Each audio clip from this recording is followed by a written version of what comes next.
साधक का भगवान स्वयं जुम्मा ले लेते हैं कि मेरे प्रभु जो करेंगे वो मंगल करेंगे, तो परिस्थिति बुरी दिखाई दे सकती है, परिस्थिति भयावह दिखाई दे सकती है कि अब तो सब गया ऐसा लगेगा, लेकिन वो बहुत बड़े के हाथ में नियंत्रित है परिस्थिति। देखते देखते उस परिस्थिति का परिणाम निश्चिंत, निःशोक और निर्भय कर देने वाला हो जाएगा। साधन पथ पे हम इनको आदर्श मानकर चले तो बहुत जल्दी आनंद आ जाए। अब हमें किसी भी अड़चन से कोई भय नहीं, किसी भी अड़चन से भय नहीं। आप ये प्रभु पर पूर्ण श्रद्धा विश्वास और गुरु प्रदत्त साधन पर तत्परता, और तीसरा खास विषय इंद्रियों से भोगों को न भोगना, तब ये जो रंग है परमार्थ का, तब अब 2-4 माला की मनमानी आचरण किए कहते हैं हमें भगवदानंद की स्फूर्ति नहीं होती। आपने रास्ता रखा है भगवदानंद का, बाजार लगाए बैठे हो अंदर हृदय में अन्य आसों की, अन्य भोगों की, अन्य चाहों की, अन्य मान्यताओं की। अरे खाली करो, ये सब माया का खेल है। एकमात्र प्रभु, बस जब ठन जाएगी ये बात। अच्छा गौर से देखो क्या है, जब चलोगे तो क्या होगा, चलने की तो सोचो, उस दिन की सोचो जिस दिन चलना है, और किस दिन चलना है पता ही नहीं है, तब तो और होश में हो जाओ। आपको कोई भी यहां सहयोग देने वाला नहीं, कोई भी वस्तु आपकी नहीं, कुछ भी आपके साथ नहीं जाएगा, तो होश में हो जाओ, संभाल लो, आगे की गति मत बिगाड़ो। 3 बातों पर ध्यान दीजिए, श्रद्धा और विश्वास अटूट अपने इष्ट पर। दूसरी बात, हमारे हृदय में जो गुरुदेव ने उपासना का बीज रोपण किया, तत्परता। देखो आपको हृदय की बात कहता हूं, माया के पास केवल प्रलोभन है, ये सुख में बांधती है। सुख का प्रलोभन अच्छे से सजा के पेश करके देना, साधक को भ्रष्ट करना, ये इसका स्वभाव है माया का। माया किसी व्यक्ति का नाम नहीं, किसी शरीर का नाम नहीं। भगवत विमुखता जिस वस्तु व्यक्ति स्थान से हो वही माया है। माया का मतलब थोड़ी जिसे कोई स्त्री शरीर पे आरोप कर दे या पुरुष शरीर पे आरोप कर दे, ये तो माया है, तो और क्या है। मैं, मोर, तोर, तय और जहां तक इंद्रियां जाएं, जहां तक मन जाए, सब माया ही है। इसको देखा है भगवान के पार्षदों ने। ये क्या करती है, चमकीली लेबिल लगाकर, सुख का चारा डाल करके जीव को बांधती है। इससे सुख मिलेगा, बहुत सुंदर है ये वस्तु, ये शरीर, ये व्यक्ति, ये स्थान, ये पद, इससे वो बांधती है। विवेक ऊपर की लेवल का तत्काल ऑपरेशन करता है, वो आंतरिक विषय पर दृष्टि डालता है तो सब खोखला निकलता है, बाहर निकल क्रॉस कर जाता है। होए विवेक मोह भ्रम भागा, तब सब विषय विलास विरागा। अज्ञानी उसी आकर्षण सुख में बंध जाता है, और सुख तो था नहीं, बंधन इतनी जोर का हो गया, अब मुक्त हो सकता नहीं, तो उसके हृदय में लगता है इसके बिना जी नहीं सकते, इस नशा के बिना, वस्तु के बिना, व्यक्ति के बिना। और एक सूक्ष्म बात, वो जब आपको सुख देगी तो आपको स्वतंत्रता का आभास कराएगी, और जब आप उसको छू लेंगे तो आपको परतंत्र बना देगी, भयभीत कर देगी। तो आप डाउन होकर के अपने अस्तित्व को मिटाकर पूरा जीवन बर्बाद कर देंगे। इन शब्दों को लिख लो, अपने हृदय में लिख लो। माया सुख में बांधती है नहीं उसके पास सुख। जिसे तुम सुख समझते हो वो सुख नहीं, बिल्कुल सुख नहीं, वो सुख की छाया है, तुम्हें समझ पड़ती नहीं, ये गिरधर की माया है। उस सुख का बंधन। आप देखो, कुछ भी क्रिया करते हो माया जनित तो प्रलोभन होता है, सुख मिलेगा। और जिस समय सुख मिलने के लिए आप लालायित हुए, उस समय सुख भोगने की स्वतंत्रता आपको दे देगी। लो, आप समझ रहे हैं हम स्वतंत्र स्वामी होकर सुख भोग रहे हैं?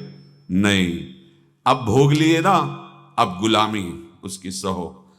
अब तुम्हें वैराग्य हो रहा कि मैं नहीं भोगूंगा, तो उसकी दृष्टि बदलेगी। समझ रहे हो? अब आप अपने आप को पूरे शरणागत कर दिए, हर तरह से तुम्हें बांध करके भगवत विमुख करके नष्ट कर देगी। ये बात अच्छे से समझ लो, अच्छे से। इस सुख का प्रलोभन देकर बांधती सुख है नहीं, क्योंकि आप उपासक हो। जब सुख में उतरोगे तो कितने दिन फिर आपको घृणा होगी कि अरे धिक्कार हमारे जीवन, फिर लौटने का चांस नहीं रहेगा। ध्यान से सुन लो, लौटने का चांस नहीं देगी माया। तुम्हारी ऐसी आंतरिक कमजोरी हो जाएगी, ऐसी वृत्तियां कमजोर हो जाएंगी कि तुम उस माया के इशारे पर नाचोगे, उसके विपरीत तुम बोलने की भी ताकत नहीं रख सकते। मान लीजिए, विषय चुगा जिन चुगे, कछुक चुगत सुख होए, फिर जो फांसी ऐसी लगे तेसम दुख न को। ये अनुभवी महापुरुष रसिक शेखर श्री ध्रुवदास जी महाराज कह रहे हैं। तो तीसरी बात का संयतेंद्रिय, दृढ़ श्रद्धा विश्वास भगवान पर, गुरु प्रदत्त प्रबल साधना में तत्परता, और इंद्रियों की गुलामी कभी स्वीकार न करना। जीवन में ध्यान रखा जाए, केवल प्राण पोषण शरीर के निर्वाह के लिए जो निरपेक्ष भाव से मिले उसे स्वीकार करो, अन्यथा ये प्रलोभन सुख का देकर माया तुम्हें बांध लेगी और फिर तुम्हें अधीन कर लेगी। कितने ऐसे मार्ग में उत्साहित होकर चलते हैं, पर गुरु कृपा पात्र ना होने के कारण, चतुर खिलाड़ी ना होने के कारण वो प्रलोभन में फंस जाते हैं। फंस गए तो फिर मछली का कांटा जानते हो, ऐसे अब वो चाहे जितना हिले डुले, वो कांटा नहीं निकल सकता। अब तो उसको मरना ही पड़ेगा। ये जन्म बर्बाद ना हो, आप सबसे प्रार्थना है। बहुत ही अपने घर की जैसी बात होती है। इसका कार्य है माया का सुख में बांधना, सुख के प्रलोभन से, और आपको सुख भोगने के लिए स्वतंत्रता देना। आप उस स्वतंत्रता से सुख भोगे कि न जाने कितने जन्मों की परतंत्रता तुमने स्वीकार कर ली। अगर इस रहस्य को जान जाओगे तो डरोगे। यही डरे डर बिहारी वंश ही। श्वास जैसे मनुष्य स्वाभाविक लेता है, खाते पीते सोते चलते उठते बैठते बात करते हंसते, सब अवस्थाओं में आप श्वास नहीं लेते, स्वाभाविक आ जा रही है। ऐसे ही श्वास प्रश्वास अपने आराध्य देव के स्मरण का अभ्यास बना लो। अभ्यास योग युक्तेन चेतसा नान्यगामिना।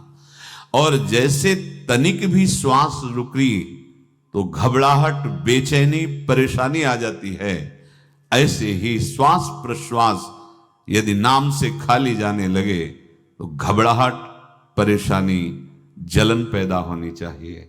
तब आप उपासक माने जाएंगे। क्या ऐसा हो रहा है? क्या हृदय की ऐसी स्थिति है तो धन्यवाद, नहीं है तो इसी की प्राप्त करने के लिए प्रियाजू ने हमें अपने मार्ग में घसीटा है, चाहे वो गृहस्थ हो चाहे वो विरक्त हो। यदि श्वास प्रश्वास में नाम न हुआ तो तुम्हें घबराहट होनी चाहिए। भूरी सखी जी कहते हैं कि मेरे जी में बड़ी घबराहट होती है, ऐसे वो जी घबरात। भूरी सखी जी कह रहे हैं, श्वास नाम दो बिलक चलत है, इनको भेद न मोको भावे। मुझे बहुत घबराहट पैदा हो रही। प्रिया जो से कह रहे हैं कि श्वास प्रश्वास में नाम का क्रम नहीं बन पा रहा, टूट रहा है, मुझे ऐसा अच्छा नहीं लग रहा। आप कृपा करो प्रियाजू, श्वास ही नाम, नाम ही श्वासा, नाम श्वास को भेद मिटावे। प्रिया जो ऐसी कृपा कर दो, श्वास प्रश्वास आपका नाम चलता रहे। ये बात प्रवचन ना मान करके जीवन मान लीजिए। जैसे हमारी श्वास प्रश्वास उठते बैठते चलते फिरते खाते पीते स्वाभाविक चलती है, हम ऐसा अभ्यास नाम का करें कि ऐसे चले। जैसे हमारी श्वास प्रश्वास रुकने लगे तो घबराहट बेचैनी प्राण व्याकुल हो जाते हैं, ऐसे ही श्वास प्रश्वास में यदि नाम रुकने लगे तो तद स्मरणेन परम व्याकुलतीत, घबराहट पैदा हो जाना चाहिए। नहीं होती तो अभी बहुत दूर नगरी, होती है तो अब निहाल हो गए हो, तुम चिंता मत करो। आगे का जो दिव्यात्मक स्वरूप है वो आना प्रारंभ हो जाएगा। रोम रोम रग रग बोले तब कुछ स्वाद नाम को पावे। यही सारा वैभव प्रकाशित हो जाता है। जहां तक हो सके किसी भी अनर्थ के हटाने का तुम प्रयास और चिंता मत करो। बहुत अनुभव की बात है। जैसे तुम कहीं फंस गए, गलती हो गई तुमसे, माया ने फंसा लिया, अब निर्भय हो जाओ। तुम्हारा अपमान होगा, तुम्हारी निंदा होगी, कुछ नहीं बिगड़ेगा, लेकिन पूरा जीवन बर्बाद नहीं कर देना है। प्रभु के भरोसे हो जाओ कि यदि आपको अपमान और निंदा करवानी तो करवाओ, पर अब लो नसानी अब ना न सही हो। मैं समझ गया, अब आगे बढ़ूंगा, नहीं रुकूंगा। कुछ भी हो जाए, प्राण चले जाए, सभा में अपमान हो जाए, तो भी मैं अब रुकने वाला नहीं। समझ रहे? प्राप्त अनर्थ की निवृत्ति की चिंता में नहीं रहना तुम्हें। अगर तुमसे अनर्थ हो भी गया है तो तत्काल आगे बढ़ो। तुम्हारा इष्ट वो तो जान रहा है ना, तो पकड़ो उसी को। आप जान रहे थे मैं फिसल रहा था, आपने नहीं रोका ना, चलो अब आपके ऊपर है। आप चाहे अपमान करवाओ, चाहे निंदा करवाओ, चाहे आप हमारा ये शरीर छुड़वा दो, अब मैं आपको छोड़ने वाला नहीं। बिल्कुल ये बात पकड़ लेना। ये जीवन में कई बार ऐसे अवसर आते हैं जहां हमारी भक्ति को बाधित करने के लिए माया ऐसे कांटे फैला देती है और हम असमर्थ हो जाते हैं, हम दब जाते हैं। कुछ गड़बड़ नहीं होगा, मृत्यु से ज्यादा कुछ गड़बड़ होने वाला नहीं। जो गड़बड़ हो गया अब दोबारा होगा नहीं, और उसमें हम दबेंगे नहीं, हम उसे क्रॉस करके आगे बढ़ेंगे भगवत मार्ग। कुछ नहीं होगा, विश्वास करना। वो ऐसे फूल जैसा निकाल के तुम्हें अलग कर देंगे। विश्वास रखना, विश्वास रखना। इस बात पर हम जोर दे के कह रहे हैं, नहीं फंस जाओगे, फंस जाओगे। कभी इष्ट गुरु से छुपाव मत करना कि अगर ये जान गए तो। नहीं, जानो, तुम जानो। क्यों जाने? गलती तो तूने की। अगर हमारी गलती है तो आपकी भी गलती है। कैसे? छोटा बालक जब गिरता है, मां दौड़ के उठाने जाती है ना, तो पहला रोष दृष्टि उसकी मां की होती है। अब तो उठा रहे हो, और जब गिरने जा रहे थे तब क्यों दृष्टि नहीं डाली? अगर पकड़ लेती तो गिरता ही क्यों नहीं? तुम्हारी माया बाजी पसारी विचित्र, सुन मुनि मोहे काकी कोड़, कह हरिदास तुम्हारे हम जीते। तो ये अपने संबंध बल से बात कर रहे हैं। झुकना नहीं, टूटना नहीं। माया का कार्य है झुका देना, रौन देना, और पश्चाताप मत करना। प्रायः कहा जाता है प्रायश्चित करो, पश्चाताप। हमारे पास समय नहीं है। राधा राधा राधा सब हो गया, पश्चाताप बढ़ा गए। नहीं तो इसी चिंता में गलती हो गई, गलती हुई तब समय नष्ट हुआ। अब वर्तमान में उसका चिंतन करके नष्ट करो, और आगे के चिंतन की गुंजाइश नहीं रह गई, क्योंकि आप अपने हृदय को इतना गिराते चले जा रहे हो, हृदय का स्तर, कि उत्साह ही नहीं रह जाएगा। यह ऑपरेशन है सीधे भगवत प्राप्ति के लिए। बिल्कुल दृढ़ विश्वास। तुम्हें अब अपनी चिंता नहीं करनी। बैठा लो, हृदय में बैठा लो। अगर भगवत विश्वास नहीं तो घबराहट पैदा हो जाएगी, भय हो जाएगा, विषाद हो जाएगा। अरे कितनी बार संसार में अपमान हुआ है, कितनी बार सम्मान हुआ है। ये कुछ सम्मान और अपमान कुछ अस्तित्व तो नहीं रखता।